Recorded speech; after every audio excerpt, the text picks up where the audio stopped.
Fancy garment and kids mall, Ayesha Nagar police station के सामने, हजार खोली, मालेगांव।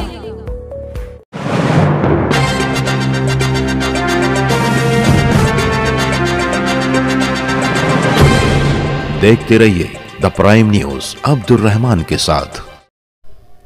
मालेगांव शहर में सोशल मीडिया के ज़रिए कुछ लोगों से मजहबी बातें कही जाने के बाद मसलकी तनाज़ा पाया जा रहा है। इसके चलते मालेगांव पुलिस की तरफ से मालेगांव शहरियान से यह अपील की जाती है, कोई भी व्यक्ति दूसरे किसी भी व्यक्ति के बारे में, दूसरे मज़हब के बारे में बहस पैदा करने वाली कोई भी ऑडियो क्लिप, वीडियो क्लिप, कोई भी टेक्स्ट मैसेज सोशल मीडिया यानी कि व्हाट्सएप, इंस्टाग्राम, फेसबुक और यूट्यूब पर ना डालें। इसके लिए जो भी ग्रुप एडमिन है वो कुछ दिनों के लिए ग्रुप की सेटिंग एडमिन ओनली इस तरीके से कर दे। और तो और ऐसे किसी भी सोशल मीडिया प्लेटफॉर्म पर किसी भी व्यक्ति से किसी भी तरह की कोई गलत पोस्ट अगर डाली जाती है तो उसके खिलाफ कानूनन कड़ी से कड़ी कार्रवाई की जाएगी।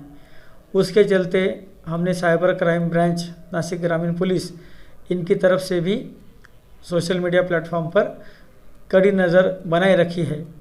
आप लोगों का पुलिस को कायम सहकार्य रहा है, आगे भी आपसे हम सहकार्य की अपेक्षा करते हैं। धन्यवाद।